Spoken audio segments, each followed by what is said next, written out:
कमाई सिनो खंगे लंबी यादे एजुकेशन सेक्टर टूरे एजुकेशन सेक्टर दिंग सिंगांग टूब नते पीआर लाबने टूब नते हादे उन टूरबनी अरो कांगलु इरांग से जोमिन टूरबनी कदोंगे हगोतोनो खंगे लेपाक सिगी ख्वाइदगी फबा यूनिवर्सिटी साम खंगपदा मणिपुर यावदे नत्रा ख्वाइदगी फबा हाई स्कूल खंगपदा मणिपुर यावदे कॉलेज यावदे नत्रा अदुगा मसागी एग्जाम तौबदा मपाक मपाक आदा बिहार तौबदोना खोइ साइसो दुम सबत सबत सिलगा दुम तौई नत्रा सिन्नु हारबो मिदो ओजारा खनबा होबताई सी पोसे खोइ लुइ अखोइ होजि येंदोइसे खोइ येंदोइसि कांग्रेससु होजिक्ति ओपोजिशन देन करिगिनो बीजेपी की कांगुसिना ओपोजिशन की वा ngang दिसि करिगिनोसि मोइना गवर्नमेंट पाइबति नति को मोइना गवर्नमेंट पाइब नंबर नति अदु मोइना ngangbसु ताब नति से अखोइ खंगे को ममांग द जुम खंगे को हाना की चीफ सेक्रेटरी ओइरम पोतु मीदु एमएलए न टेलीफोन तौबा पाइ पोन्ते मागी वा ता पोन्ते हाबसि अखोइ लोइ खंगे होजिसु समाने अखोइ एमएलए ना टेलीफोन तौबदा अखोइ इंस्पेक्टर ओसी हाइ तारे को ओसी ना टेलीफोन पाइबिदि हाबि कंप्लेन मयामसु लाई पोने को अदो लाइदि से गवर्नमेंट मा पीआर गवर्नमेंट से कोइना अनदर बीजेपी गवर्नमेंट अमने ना हाइबसे मसी अमरोम दा हाइबदि याई अदुगा देन अमरोम दि यादे को हाबदि पॉपुलर गवर्नमेंट नति बसिसु को हाई यूनियन होम मिनिस्टर की मखादा माना सोंगी यिंगा खजि खजि तोबु वाने को मरि लेना बदि बामे मयाम से की माना खंगदबा यूनियन होम मिनिस्टर अमिसान खंगदबा मयाम लेदि पोर अमने को अदुना लोइन उसन बंगम दे मोइना याम कन्ना मियंग थमैदि टाइर थमगे कांदा लोइन ऑर्डर मियंग थमे सिमा खोइ उरे अखोइ मियाम न पाम अखोइ जी पर्सन रूल लाकांदा अखोइ नुंगाइने से खलमेबको अदु नुंगाइ हन बंगम दि नुंगाइ हन बंगम दबसे अखोइगी सिदा लरिबा बीजेपी कांगुसु नुंग फाथोक्ति अदम प्रोटेस्ट तोबो फाबनिको मियाम सि याम वाइ सुमम तहल्लु सुमम तौसी गाइसे चिन्ना हारुकेरा आदा कमाइ तोके मोइना तौरिबो पोतु खरसु मियाम द फोंदोको फैयेबको अदु मियाम की अदु हाइ यार मन खली अखोइगी बीजेपी की एमएलए लरिबा मियाम सिसु आदा सेंटर दा लॉबी तौरमगनी देन मोइसु मणिपुरी मतंग द वा खरदि हाइरमगनी अदो अखोइनदि मदु हाइब उबंगमदे उबंगमद्रगदि हाइदि हाइताब नत्रो सिनेब लेसिंजे अदुना प्रसन रूल की गवर्नमेंट सिना मणिपुर मियाम की नकल अमदा फनबा थबक तवी अदो नकल मयाम अमदरि खोद्रों खोरगा लैयेसे असि यानिंगी मसी कमाइ तोबि बखोइना मसी हुजिक लैबा बीजेपी की एमएलए कैम तौबंगमद्रबा बीजेपी की एमएलए सिंगसिदा अखोइ सुम ताइना बाइसे सन असिबद फुइदु समारे को सिनेब को हाबदि अखोइना मोइदे ताइनरगा ताइनदोइसि कैनो हाकांदा मतम कुइदेदना होजिकति मोइदे सैरे कैदोंनो नेगे मथंगी 2027 ददी हलकनी हलोय खंगदे सिसतनी अखोइ हाइसि नत्रा अदु मियाम लेप्सनो अखोइना ngang कैदोगिनो अखोइ लु खंग माक्तनी तौरिसिंजे को सिनी अदुना पर्सन रूल की गवर्नमेंट अमा लै पर्सन रूल की गवर्नमेंट से अखोइना मसे प्योरली बीजेपी की गवर्नमेंट अमनी येना अखोइना लौबा यादे अदुना मसागी बीजेपी की एमएलए सिंगसिदा अखोइना सितौई सितौदे लंबी नुंगाइ नुंगाइतेना हाइबगी आइदि थोना कानदा ब्राइन खली अदु सपोदि बीजेपी की एमएलए सिंगसु यावरगा मियाम को लोनिना प्रोटेस्ट तौबगी तंगाइ फदबा मले लंबी सेमसी कैदों लंबी सेमोइदनो काजे मोइ हागदबनी मजुदा मोइना तौनिंद्रगदि मोइसु मनद लोक्तुनबा यावे हाबि याय सि पॉसिबल खमिनबम चंग अदुना मणिपुर की मणिपुर बजेट से मैं खमीरमगनी अखोई असेंबली सी मणिपुर लेजिस्लेटिव असेंबली सी सिदा फ्रीज तौरे को माजे मथौ तोहनगिदे कनाना मोट सेले पार्लियामेंट मोट सेले पार्लियामेंट सी अखोई लोकसभा सुनी राज्य सभा सुनी को बजेट खनब मतम सिदा अखोई ओपोजिशन अमतना सरुक यादे को बिहार की पोतुदा अदम बिहार की कनो की अखोई स्पेशल कनो की रिवीजन की मतंगुदा कनो की इलेक्टोरल रोल की मतंगुदा इंटेंसिव रिवीजन की मतंगुदा अदम मदुदा सोर है ना तौरगा अदम चटल लेग्रे को बजेट तुदा अइने पबजरम वाने अइने खजरम वाने को अइने तहनजन वाने को हागी राहुल गांधी का से देन अदगी राज्यसभा दा सी मनिक अर्जुन खारगे नगा मणिपुर दा पीरिबा बजेट से कमाई तो सिने स्टेट अमा कमाई तो सलाइगो सी स्टेट अमा कमाई चलाइदोनो मणिपुर से करम मतमदगिनो सुमाइना सम तौर लाक्प्रा हौजिकति सेंटर ना लेबाक से नाइनी अदुना करिगदमकनो मसाकी आईडीपी मयाम सिंग सिदा मोगी खुदा लेगानबा लुपा सुकम हाप्ति से करिगनो गाइना सिबो वाइ मयाम हाइनिंगे बको अदु कमाई तोबनो मणिपुर सिदगी बिहार ना खर लुंगरब्रा कनम तोय को अदुना ओपोजिशन सु वांगा खिति अदु रूलिंग गिति मयाम खंबिरमगनि रूलिंग एसिदि बको ngamu ngangtraba amu tawrgadi pass tawre ta haraga moidi du waisinge musai tawebo ko adu afabadi nati ngasi ekhoi wariba mayam khambirangani akhoi paisa ji akhoi budget si handari ni ko crore lising ani gumbagi maya da handara lai ne ko 한달 라고도 강구는 좀 해. 아이디어디 고. 아도나 마사기 한달이바 पैसासिना सेल्ससिना मणिपुरगी मियाम याइ फबंग हमदोरिब्राव आरो कमाइतो याइ फानदोइनो special package मा पीदिएना हारिसे याम चुम्मे थामोइना पीगबा मासी पीगदबा pot अमनेबको मणिपुरसि India की मंग quite सोकबो state अमा ओइरबनेबको आदुना special package से आइदी कनो से करोड़ से लिसिंग सिदा आइदी पेनिंग मनेबको आदो Pidi aduna sigidamagtadi akoina central government se ai nuaiti ita singna nuaiti ko ado moi government je pairabani manipuri matang da khangabani khogi then finance minister ko nirmala sitaman so dum khangabani manipuri film se kamai torong ko dege je mai budget u udan khangabane ko ado masibu sesu khang phagat na ba kamai tong se akoina pairing ai sta na manipur nu sibo orim targadi moi so khat yenga to biram ba yabne ko moi na so mieng sangda opposition na so manipur haibasi lapthok khibodong na khalak सुमाइन तौर का कदौरे budget pass तौर नत्र हई कमाई तौर pot लाएबको cell कमाई सिनो खंगे लंबी यादे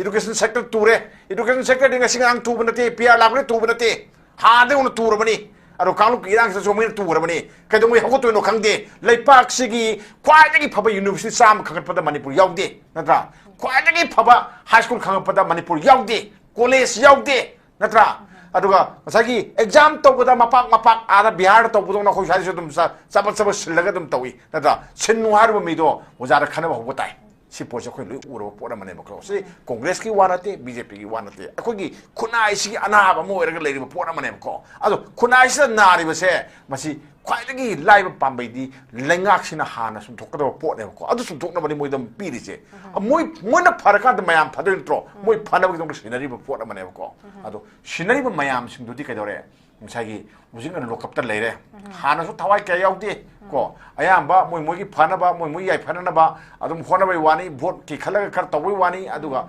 akoina pambadi masagi mla se model amoina legada bane ba ko aduga den moi si social work tawba kangu ne na legada bane ko social work kangu ne social work tawba da sen pai bi ade ba hojeki di mla ore yum sagale mla ore yum sagale sigisega ko myam khambira ngoni loima sagale ko ade gari ga tongomdaba gari ga tongkhalakani singma piga sin nangkhalakna tokde ko social work tawba kudai sela sapaya ba kangu ne mo ji amom da harogadi ai moi kai khumna ba khana ba haib na te ko akoina pamjabadoni khoi hajerisi ko swain tawda ne hab photo ne tawsin aduna miyam ga mla ga samnati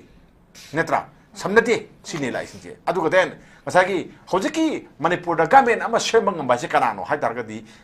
congress na dingamti netra ngamde madu kanana ngami bjp ki masing suye ko moina semgada bane moina daita lawgada bane ko moina daita lawgada ba moina semgada bada moina semdana asum laibase yate nuaite khoi nuaite da tawdadi moina kamen ama hojigi matam da semningena sembadi yaroi moina masing phanayam surusu phanayam pullasu ama khu thangalaga semdi yade harasu ko yaroi manamdi kaino da akhoi jim ngoda tan taina ba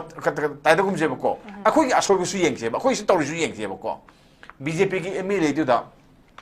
MLA न हारे को cookie the Larry BJP की MLA सिंग दुगा सोंगे MLA के पुनबे यागद्रो अदुगी याहनबम चंगी बो याहनबसे अखोई दी मोय अखोई गदी पार्टी के लेवल दी याद है ngमद्रे से खंगे ngमगे बो कमाई तोदना अखोई की सुमना खंदा लेबा मणिपुर प्रदेश की BJP की लुसिंग बसिंग सिना सलगा कमाई वारी छारो दिनो सिदी unnecessary report ama thokhraba report ama neba ko aduna sikisi hana ki film da hanjan ba yanna ba gidamakta president rule si thamai neba ko president rule thamaga center na madu gidu taishan na ba ama tong na ba honari ne ja khoi ui ado khoi na pamna khang thu pami ado muina tapi sineba ko tapaduna maram mora kada piar phate sineba me pami piar phate ko piar phate se sidani ko khoi ni yad se khoi na thajaba thambana khogi tipa kakpai thokkodona phat phat lokkoga ekta kan logi mieng duda ngai pai ga si tarang thajalaga sipai ga thajalaga ani ga thajalaga operation ga torga phuga eraga lambi ga hang to ko pame ko adumakti india ra tongde se khange ko tongde ko ra adugi sekhing de khoina mai te na phange ko mai te na phang le sine ba sini aduna hoi ujik mla hire ka da khoina congress ki mla da khoina paktai tai na ba yaro ko khoi khangi MLA sing su afaba MLA ma'am यावरेम को Sugunugi Emily Ranjit Hoy, ma'am, we tell you I'm talking how many motions you call. I then I tell you, ma'am, I'm talking then I don't smart of BJP so Emily ma'am, talk to young of the native, I do collective responsibility, longer the moment that they muy low on the go. We must send the Marta, cannibal layers there. I see a quick Manipura, Kari Haitare, no confidence motion Pukapaduda, quick hungry. I don't how they take it away, muy ma'am, Pulasudumai, Pundasudumai, Centerna, Maduvidu, Tampam Yang Torcani. Tan Pamduda, Nusu, Yaw, no with the Makta, Manipura, law and order from say, Karpanaba, Nusu Yokshan law. Aduga, Nugi BJP, Emily Mayan cookie, Emily Su, Nuga Pulaga Tabaktomi, no, I was say, she hiding Evoco. Aduga then, no the say with the Sauru. No the say with that, when the say with that, Shawnai Massachusetts, Aduga, according to the privilege, according to the privilege Tangapia Ponte, noisy, noisy Kadogibu, noisy the Honokulu, Pulatangamble, Paratangamble. He captain governing noisy call. Aduna, no the Piriba, people in the Piriba, Emily, Amobagi Porse, Masi, Hingana Honabase. People is to dang Labudona, Muina labor to dang dagi, no in a Korean lay, Simakagununa, Ashmahin. Manipura, President rule Tamise, when try the signal Karadi, go Tangan Tambanese in our idea of Haragaleko. Haradiana Manipura, popular government, Labi Kanagada Kanarodra, Kamaton Lohoxiki, cutting in Marxida. Masagi assembly hayang togduro matamda swim minister si Kauraga resign to holy name ko. Hayang togdini ngasi simgadan yasangak pada tawre lusing bakhan mga mandri ni aduga den asum rakata paktok pada na kamay hagebu game nama shem na ba moy na claim tawre aduna masagi kano Manipur percent rules se kano constitution gi kano se ngang na bagi damuk thamma ko pia thame sinem lais natra ado aina ahan ba hajabaduni Manipura President Rule City Center na Tangen Tambari. Go. How to say them high? BJP Kiswida, Paying Turing Haga Drama Torga, Kanai Kangunumna, Magida, Emile Kram Lay, then Hanagi, Renoduda, Swiss Minister, or Maduki, the Mike Kim, the Karam Lay, or Atoba Kangu, Yamakara Lay Hiding there. Masiki say, telephone call Amadana, Adam Pungari. Masih adum BJP ki hona bini Congress adum tawi ko Congress na khara mile oibedi heliko ko ai khoina sum khang pada Congress ki na khara moina khara democratic oibedam tawi sum matanga di ko aduna now ahoi ki korkani adagi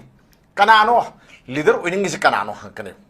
khoina khange BJP na kaidong na su leader winning ba mi amada leader ohende si khangadam ne khoina ko machine ko adu Congress ki di khoi mangna yam khangre khoi yam oiki Masa na habadi magi party ki mayam tuna khanba mayam tuna ma ohen je adum oheli BJP ki manungda chief minister oige hai targadi state magi chief minister oige hai targadi magi masagi da leite mashing shuba da leite krai da legi kanda center na khaning mami makhalakane sima ko yam nakai sengna lei aduna hoji masoi targa ngang iba khole ba sai ba mayam je ai ngaki wane na khale aduna sigi porse si mathamasi aduga Masaki BJP na palai ba magi lengaki magi masak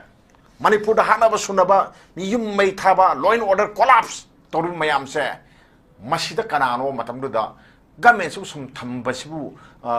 kamai tongdu no haiba port se lebang macha taba mi mayangi wahanga dum oi la loi oine ba ko Congress khata onnati atei chului oine ba ko ado kangu omanadi ma le ragadi mkhoi khoi maitai kandui ni gaina khan ba kangum di yorom bi ai ko ado then lebang macha taba ga khoi India citizen mo oi taragadi masi tangai phadana person rule thamba matam di yorobani se loi hanaba port amane ba ado na maram oiraga Congress su demand toi Manipur kari ge person rule thamdi no se phong na demand toi sim khangadam ni ko Congress na demand toi Manipur da person rule Tamjibagi maram karigino. Then, adagadi hadaki parliament ki mifam dasu Manipur ki PR extension tawi matang dasu honorable MP Bimol akoi jamna adum hai akoi kind mana mai apama phongdoi madi Manipur da PR thami se kai dissolve tawli no dissolve one taw hai ba ko dissolve one taw hai ado sagi kanona BJP na yazagi da bai wane ba ko union home minister na yagi da bai wane siso adum lei aduna Manipur da PR thambase kanana pami sai wakhal tab mi su pami adu den kano su pami marwena Congress yam pami ko then adagi hoji dissolve to su kana pami marwena Congress na pami pambasi madugi benefit moide so dum legum toy political gi oiba pot amada then sine balai sim de khoina na khayam seng udoi di sai da government semba uzik ngamde government semba kamai semdun ꯑꯩꯈꯣꯏꯅ ꯑꯩꯅ ꯁꯦꯝꯕ ꯑꯝꯇ ꯀꯨꯀꯤ ꯌꯥꯎꯗꯕ government ꯑꯃ ꯂꯩꯕ ꯉꯝꯒꯗ꯭ꯔꯥ ꯃꯅꯤꯄꯨꯔ ꯁꯦꯝꯕ ꯉꯝꯒꯗ꯭ꯔꯥ ꯑꯗꯨꯒ ꯁꯦꯝꯃꯤꯕ ꯒꯃꯦꯟꯇꯨꯅ ꯀꯨꯀꯤꯁꯦ ꯑꯩꯈꯣꯏ ꯗꯥꯏꯇ ꯇꯧꯒꯦ ꯑꯩꯈꯣꯏꯅ ꯊꯣꯛꯄ ꯋꯥꯔꯤ ꯁꯥꯟꯅꯒꯦ ꯍꯥꯏꯕ ꯉꯝꯒꯗ꯭ꯔꯥ ꯒꯥꯔꯦꯟꯇꯤ ꯑꯝꯇ ꯍꯥꯏꯅꯁꯦꯕ ꯉꯝꯒꯗ꯭ꯔꯥ ꯑꯗꯨ ꯉꯝꯃꯣꯏ ꯍꯧꯖꯤꯛ ꯀꯃꯥꯏꯅ ꯇꯧꯒꯦꯕꯨ ꯁꯦꯟꯇ꯭ꯔꯦꯜ ꯒꯃꯦꯟꯅ ꯂꯧꯔꯤꯕ ꯔꯣꯜꯁꯤꯁꯨ ꯑꯩꯈꯣꯏ ꯃꯌꯥꯝꯅꯗꯤ ꯈꯤꯇꯪ ꯊꯨꯅ ꯏꯔꯥꯡꯁꯤ ꯂꯣꯏꯁꯤꯜꯍꯟꯅꯤꯡꯕꯒꯤ ꯋꯥꯅꯦꯕꯀꯣ ꯃꯤꯒꯤ ꯊꯃꯣꯏꯗꯗꯤ ꯌꯥꯝ ꯂꯩꯈ꯭ꯔꯕ ꯄꯣꯠ ꯑꯃꯅꯦ ꯃꯤꯅ ꯍꯣꯠꯅꯔꯤꯁꯤꯡꯁꯨ ꯑꯩꯈꯣꯏ ꯈꯔꯁꯨ ꯌꯦꯡꯗ ꯌꯥꯄꯣꯟꯇꯦꯕꯀꯣ ꯀꯨꯀꯤ ꯋꯥꯔꯤ ꯁꯥꯔꯤꯅꯤ ꯅꯠꯇ꯭ꯔꯥ ꯗꯦꯟ ꯑꯗꯒꯤꯗꯤ ꯅꯣꯡꯃꯩ ꯃꯌꯥꯝ ꯐꯥꯒꯠꯂꯤꯕꯅꯤ ꯂꯩꯔꯤ ꯃꯌꯥꯝ ꯐꯥꯒꯠꯂꯤ ꯅꯠꯇ꯭ꯔꯣ ꯑꯗꯒꯤ ꯗꯦꯟ ꯑꯗꯒꯤ ꯁꯤꯚꯤꯜ ꯁꯣꯁꯥꯏꯇꯤ ꯑꯣꯔꯒꯅꯥꯏꯖꯦꯁꯟ ꯃꯌꯥꯝꯁꯤꯡꯁꯤ ꯃꯆꯦꯠ ꯂꯩ ꯃꯌꯥꯝꯁꯤꯡꯁꯤ ꯈꯣꯝꯖꯤꯟ ꯇꯧꯔꯒ ꯏꯪꯕ ꯇꯞꯄ ꯐꯤꯕꯝ ꯑꯃ ꯄꯣꯔꯛꯅꯅꯕ ꯑꯗꯨꯝ ꯍꯣꯠꯅꯔꯒ ꯂꯥꯛꯏꯕ ꯄꯣꯠ ꯑꯃꯅꯦꯕꯀꯣ ꯁꯤ ꯄꯣꯠꯁꯤꯅꯤ ꯑꯗꯣ ꯁꯤꯒꯤ ꯄꯤ ꯑꯥꯔꯁꯦ ꯀꯔꯝꯕ ꯃꯇꯝꯗ ꯂꯧꯊꯣꯛꯇꯣꯏꯅꯣ ꯍꯥꯏꯕꯗꯨꯗꯤ ꯉꯁꯥꯏꯒꯤ ꯑꯦꯝ ꯑꯦꯜ ꯑꯦꯁꯤꯡꯅ ꯂꯦꯞꯄ ꯌꯥꯔꯣꯏ ꯑꯦꯝ ꯑꯦꯜ ꯑꯦꯁꯤꯡꯅ ꯂꯦꯞꯄ ꯌꯥꯔꯣꯏ ꯀꯣꯡꯒ꯭ꯔꯦꯁꯅ ꯂꯦꯞꯄ ꯌꯥꯔꯣꯏ ꯕꯤ ꯖꯦ ꯄꯤꯅ ꯂꯦꯞꯄ ꯌꯥꯔꯣꯏ ꯇꯉꯥꯏ ꯐꯗ꯭ꯔꯒꯗꯤ ꯍꯧꯖꯤꯛ ꯊꯝꯃꯤꯕ ꯁꯁꯄꯦꯟꯗꯦꯗ ꯑꯦꯅꯤꯃꯦꯁꯟꯁꯦ ꯗꯤꯖꯣꯜꯕ ꯇꯧꯔꯛꯀꯅꯤ ꯁꯤ ꯑꯩꯈꯣꯏ ꯈꯪꯒꯗꯕꯅꯦꯕꯀꯣ ꯁꯤ ꯈꯪꯒꯗꯕꯅꯤ ꯀꯩꯒꯤꯅꯣ ꯍꯥꯏꯕꯗ ꯑꯩꯈꯣꯏꯒꯤ ꯁꯤꯒꯤ ꯍꯧꯖꯤꯛ ꯂꯩꯔꯤꯕ ꯂꯣ ꯑꯦꯟ ꯑꯣꯔꯗꯔ ꯐꯤꯕꯝ ꯀꯣ ꯃꯩꯇꯩ ꯆꯠꯄ ꯌꯥꯗꯦꯗꯅ ꯑꯗꯣ ꯀꯨꯀꯤꯁꯨ ꯂꯥꯛꯄ ꯌꯥꯗꯦꯗꯅ ꯇꯧꯅꯔꯤꯁꯤꯡꯁꯦ ꯁꯤ ꯄꯣꯠꯁꯤ ꯑꯩꯈꯣꯏ ꯌꯦꯡꯕ ꯑꯃ ꯆꯪꯉꯦꯕꯀꯣ ꯑꯗꯨꯅ ꯁꯤꯒꯨꯝꯕ ꯐꯤꯕꯝ ꯑꯃ ꯂꯩꯕꯁꯤꯗ ꯉꯁꯥꯏꯒꯤ ꯀꯩꯅꯣꯅ ꯕꯤ ꯖꯦ ꯄꯤꯒꯤ ꯑꯦꯝ ꯑꯦꯜ ꯑꯦꯁꯤꯡꯁꯤꯅ ꯃꯣꯏꯅ ꯂꯤꯡꯖꯦꯜ ꯃꯥꯟꯅꯧ ꯅꯣꯏ ꯂꯤꯡꯖꯦꯜ ꯃꯥꯟꯅꯧ ꯅꯣꯏꯅ ꯐꯅꯌꯥꯝ ꯃꯥꯟꯅꯔꯁꯨ ꯀꯣ ꯒꯃꯦꯟ ꯁꯦꯝꯕ ꯌꯥꯔꯣꯏ ꯃꯣꯏꯅ ꯐꯅꯌꯥꯝ ꯇꯤꯟꯅꯔꯁꯨ ꯒꯃꯦꯟ ꯁꯦꯝꯕ ꯌꯥꯔꯣꯏ ꯑꯗꯨꯒ ꯑꯄꯨꯟꯕ ꯍꯥꯏꯕꯗꯨꯗꯤ ꯉꯥꯏꯍꯥꯛꯀꯤ ꯋꯥꯅꯤ ꯁꯤꯅꯦꯕꯀꯣ ꯈ꯭ꯋꯥꯏꯗꯒꯤ ꯃꯔꯨꯗꯤ ꯃꯅꯤꯄꯨꯔꯗ ꯇꯪꯗꯨ ꯂꯩꯇꯥꯕ ꯐꯤꯕꯝ ꯑꯃ ꯂꯩꯍꯟꯕꯗꯨꯅꯦꯕ ꯑꯩꯈꯣꯏꯅ ꯃꯔꯨ ꯑꯣꯏꯔꯤꯗꯤ ꯒꯃꯦꯟ ꯑꯃ ꯁꯦꯝꯍꯟꯒꯦ ꯍꯥꯏꯇꯥꯔꯗꯤ ꯑꯗꯣ ꯃꯅꯤꯄꯨꯔꯒꯤ ꯃꯤꯌꯥꯝꯅ ꯍꯥꯏꯅꯕ ꯍꯧꯔꯛꯑꯦ ꯍꯧꯖꯤꯛ ꯃꯅꯤꯄꯨꯔꯗ ꯉꯁꯥꯏꯒꯤ ꯄꯣꯄꯨꯂꯔ ꯒꯃꯦꯟ ꯑꯃ ꯊꯝꯕꯒꯤ ꯇꯉꯥꯏ ꯐꯗꯕ ꯂꯩ ꯀꯣ ꯄꯤꯄꯜꯁꯤ ꯋꯥꯏ ꯃꯌꯥꯝ ꯈꯪꯕꯤꯔꯝꯒꯅꯤ ꯋꯥꯔꯤꯁꯦ ꯀꯩꯅꯣ ꯍꯥꯏꯔꯀꯥꯟꯗ ꯂꯝꯕꯤ ꯐꯪꯉꯦ ꯑꯝꯇ ꯌꯥꯗꯦ ꯀꯣ ꯂꯝꯕꯤ ꯌꯥꯗꯦ ꯍꯧꯖꯤꯛ ꯑꯐꯕ ꯂꯝꯕꯤꯁꯤ ꯂꯩꯇꯦꯗꯅ ꯅꯠꯇ꯭ꯔꯥ ꯑꯗꯒꯤꯗꯤ ꯀꯩꯅꯣꯝꯇꯪ ꯇꯧꯕ ꯃꯇꯝꯗ ꯒꯃꯦꯟꯇ ꯋꯥ ꯑꯃ ꯍꯥꯏꯒꯗꯕꯁꯤ ꯀꯅꯥ ꯍꯥꯏꯗꯣꯏꯅꯣ ꯈꯪꯗꯦ ꯑꯩꯈꯣꯏ ꯅꯠꯇ꯭ꯔꯥ ꯃꯇꯝꯗꯗꯤ ꯀꯦꯕꯤꯅꯦꯠ ꯃꯤꯅꯤꯁꯇꯔ ꯃꯌꯥꯝ ꯂꯩꯕꯅꯤꯅ ꯑꯃꯗ ꯍꯥꯏꯔꯨꯅꯤ ꯅꯠꯇ꯭ꯔꯥ ꯍꯧꯖꯤꯛꯇꯤ ꯒꯕꯔꯅꯔ ꯀꯥꯎꯟꯁꯤꯜ ꯂꯩ ꯀꯅꯥꯅꯣ ꯃꯌꯥꯝꯅ ꯀꯃꯥꯏꯅ ꯍꯥꯏꯔꯨꯅꯤ ꯅꯠꯇ꯭ꯔꯥ ꯑꯩꯈꯣꯏꯒꯤ ꯃꯅꯤꯄꯨꯔꯤ ꯃꯔꯝꯗ ꯌꯥꯝ ꯃꯨꯟꯅ ꯈꯪꯉꯒ ꯂꯩꯉꯥꯛꯄꯁꯨ ꯑꯣꯏꯔꯝꯗꯧ ꯃꯥꯟꯗꯦ ꯑꯣꯟꯂꯤ ꯂꯣ ꯑꯦꯟ ꯑꯣꯔꯗꯔꯒꯤ ꯃꯇꯥꯡꯁꯤꯗ ꯈꯛꯇꯅꯦꯕ ꯃꯣꯏꯅ ꯃꯔꯨ ꯑꯣꯏꯔꯤꯗꯤ ꯑꯗꯨꯅ ꯑꯋꯥꯠꯄ ꯉꯥꯛꯇꯪ ꯉꯥꯏꯔꯀꯥꯟꯁꯤꯗ ꯄꯣꯄꯨꯂꯔ ꯒꯃꯦꯟ ꯑꯃ ꯊꯝꯕ ꯄꯥꯝꯃꯤ ꯀꯩꯅꯣ ꯍꯥꯏꯔꯀꯥꯟꯗ ꯄꯤ ꯑꯥꯔ ꯂꯩꯔꯀꯥꯟꯗ ꯑꯩꯈꯣꯏꯅ ꯃꯇꯝꯁꯤ ꯁꯨꯝ ꯁꯥꯡꯖꯜꯂꯀꯥꯟꯗ ꯄ꯭ꯔꯦꯁꯤꯗꯦꯟ ꯔꯨꯜꯁꯤ ꯃꯇꯝ ꯁꯥꯡꯉꯦ ꯅꯠꯇ꯭ꯔꯥ ꯁꯥꯡꯉꯒ ꯃꯇꯝꯁꯤꯗ ꯀꯩꯅꯣꯒꯤ ꯑꯩꯈꯣꯏꯅ ꯄꯥꯝꯕ ꯉꯁꯥꯏꯒꯤ ꯏꯪ ꯇꯞꯄ ꯐꯤꯕꯝ ꯑꯗꯨ ꯑꯇꯦꯟꯕ ꯃꯇꯝꯗ ꯄꯨꯔꯛꯄ ꯉꯝꯗ꯭ꯔꯕꯅꯤꯅ ꯑꯩꯈꯣꯏ ꯊꯃꯣꯏꯗ ꯅꯨꯡꯉꯥꯏꯇꯕ ꯑꯃ ꯐꯥꯎꯋꯦꯕꯀꯣ ꯄꯤ ꯑꯥꯔ ꯂꯩꯔꯀꯥꯟꯗ ꯅꯨꯡꯉꯥꯏꯅꯤ ꯍꯥꯏꯔꯤꯕ ꯃꯌꯥꯝꯁꯤꯡꯗꯣ ꯑꯗꯨ ꯀꯔꯤꯒꯤꯅꯣ ꯍꯥꯏꯕ ꯄꯣꯠ ꯑꯗꯨꯒ ꯃꯤꯌꯥꯝꯗꯤ ꯌꯥꯝ ꯋꯥꯏ ꯑꯗꯨꯒ ꯗꯦꯟ ꯄꯣꯄꯨꯂꯔ ꯒꯃꯦꯟ ꯑꯃ ꯂꯥꯛꯍꯟꯕ ꯄꯥꯝꯃꯤ ꯀꯣ ꯑꯩꯈꯣꯏꯒꯤ ꯕꯤ ꯖꯦ ꯄꯤꯒꯤ ꯒꯃꯦꯟ ꯂꯩꯕ ꯂꯩꯇꯕ ꯂꯥꯛꯇꯕ ꯀꯔꯤꯝ ꯈꯪꯗꯦ ꯑꯩꯈꯣꯏ ꯀꯣ ꯃꯥ ꯂꯥꯛꯁꯨ ꯂꯥꯛꯑꯣ ꯇꯣꯛꯁꯅꯨ ꯑꯗꯨꯒ ꯃꯅꯤꯄꯨꯔꯒꯤ ꯃꯤꯌꯥꯝꯒꯤ ꯒꯃꯦꯟ ꯑꯃ ꯂꯩꯍꯟꯕ ꯄꯥꯝꯃꯤ ꯀꯔꯤꯅꯣ ꯍꯥꯏꯔꯀꯥꯟꯗ ꯃꯤꯌꯥꯝꯒꯤ ꯒꯃꯦꯟ ꯑꯃ ꯂꯩꯇ꯭ꯔꯗꯤ ꯀꯃꯥꯏꯅ ꯇꯧꯅꯤ ꯗꯤꯃꯣꯀ꯭ꯔꯦꯁꯤꯁꯦ ꯍꯧꯖꯤꯛ ꯂꯣꯀꯞꯇ ꯊꯝꯃꯤꯅꯤ ꯀꯣ ꯍꯦꯟꯀꯞ ꯇꯧꯔꯤꯅꯤ ꯐꯥꯔꯒ ꯊꯝꯃꯤꯅꯤ ꯑꯦꯁꯦꯝꯕ꯭ꯂꯤꯕꯨ ꯐꯥꯔꯒ ꯊꯝꯕ ꯌꯥꯕ꯭ꯔꯣ ꯍꯧꯖꯤꯛ ꯊꯝꯃꯤꯅꯤꯀꯣ ꯑꯦꯁꯦꯝꯕ꯭ꯂꯤ ꯐꯥꯕ ꯍꯥꯏꯁꯦ ꯗꯤꯃꯣꯀ꯭ꯔꯦꯁꯤ ꯐꯥꯔꯕꯅꯦꯕꯀꯣ ꯑꯩꯈꯣꯏꯒꯤ ꯈꯣꯜꯂꯥꯎꯁꯦ ꯐꯥꯔꯒ ꯊꯝꯈ꯭ꯔꯕꯅꯦꯕ ꯅꯠꯇ꯭ꯔꯣ ꯃꯁꯤꯗ ꯑꯩꯈꯣꯏꯅ ꯚꯣꯠ ꯄꯤꯔꯤꯕ ꯃꯌꯥꯝꯁꯤꯡꯗꯣ ꯂꯣꯀꯞꯇ ꯂꯩꯕꯒ ꯆꯞ ꯃꯥꯟꯅꯩ ꯑꯦꯝ ꯑꯦꯜ ꯑꯦꯁꯤꯡꯗꯨ ꯅꯠꯇ꯭ꯔꯥ ꯑꯩꯈꯣꯏ ꯈꯣꯜꯂꯥꯎ ꯂꯩꯍꯟꯗꯦꯗꯅ ꯑꯗꯨꯅ ꯑꯩꯈꯣꯏ ꯃꯤꯌꯥꯝꯗ ꯌꯥꯝ ꯅꯨꯡꯉꯥꯏꯇꯦꯕꯀꯣ ꯑꯩꯈꯣꯏꯒꯤ ꯑꯦꯝ ꯑꯦꯜ ꯑꯦꯁꯤꯡ ꯀꯣ ꯋꯥꯈꯜ ꯇꯥꯕꯤꯌꯨ ꯑꯗꯨꯒ ꯗꯦꯟ ꯃꯤꯌꯥꯝꯗ ꯐꯥꯎꯔꯤꯕ ꯅꯈꯣꯏꯗ ꯊꯝꯃꯤꯕ ꯊꯥꯖꯕꯁꯦ ꯑꯗꯨꯁꯨ ꯈꯪꯉꯨ ꯑꯗꯨꯒ ꯗꯦꯟ ꯑꯩꯈꯣꯏꯒꯤ